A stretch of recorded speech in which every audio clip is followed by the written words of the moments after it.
करवा चौथ की कथा। बहुत समय पहले की बात है। एक साहूकार के 7 बेटे और उनकी एक बहन करवा थी। सभी सातों भाई अपनी बहन से बहुत प्यार करते थे, यहाँ तक कि वे पहले उसे खाना खिलाते और बाद में स्वयं खाते थे। एक बार उनकी बहन ससुराल से मायके आई हुई थी।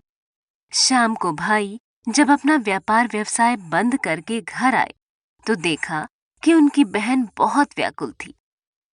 सभी भाई खाना खाने बैठे और अपनी बहन से भी खाने का आग्रह करने लगे, लेकिन बहन ने बताया कि उसका आज करवा चौथ का निर्जल व्रत है और वह खाना सिर्फ चंद्रमा को देखकर उसे अर्घ्य देकर ही खा सकती है। चूंकि चंद्रमा अभी तक नहीं निकला है, इसलिए वह भूख प्यास से व्याकुल हो उठी है। सबसे छोटे भाई से अपनी बहन की हालत देखी नहीं जाती और वह दूर पीपल के पेड़ पर एक दीपक जलाकर चलनी की ओट में रख देता है। दूर से देखने पर ऐसा प्रतीत होता है कि जैसे चतुर्थी का चांद उदित हो रहा हो। इसके बाद भाई अपनी बहन को बताता है कि चांद निकल आया है, तुम उसे अर्घ देने के बाद भोजन कर सकती हो। बहन खुशी के मारे सीढ़ियों पर चढ़कर चांद को देखती है, उसे अर्घ देकर खाना खाने बैठ जाती है। वह पहला टुकड़ा मुंह में डालती है तो उसे छींक आ जाती है। दूसरा टुकड़ा डालती है तो उसमें बाल निकल आता है और जैसे ही तीसरा टुकड़ा मुंह में डालने की कोशिश करती है तो उसके पति की मृत्यु का समाचार उसे मिलता है। वह बौखला जाती है। उसकी भाभी उसे सच्चाई से अवगत कराती है कि उसके साथ ऐसा क्यों हुआ।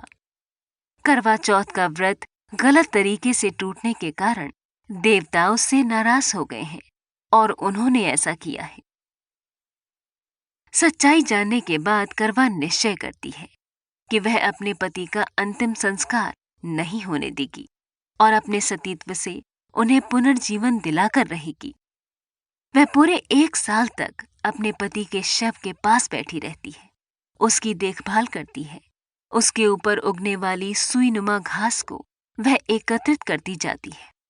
1 साल बाद फिर करवा चौथ का दिन आता है। उसकी सभी भाभियां करवा चौथ का व्रत रखती हैं। जब भाभियां उससे आशीर्वाद लेने आती हैं तो वह प्रत्येक भाभी से यम सुई ले लो, प्रिय सुई दे दो, मुझे भी अपनी जैसी सुहागिन बना दो, ऐसा आग्रह करती है। लेकिन हर बार भाभी उसे अगली भाभी से आग्रह करने का कहकर चली जाती है। इस प्रकार जब छठे नंबर की भाभी आती है तो करवा उससे भी यही बात दोहराती है।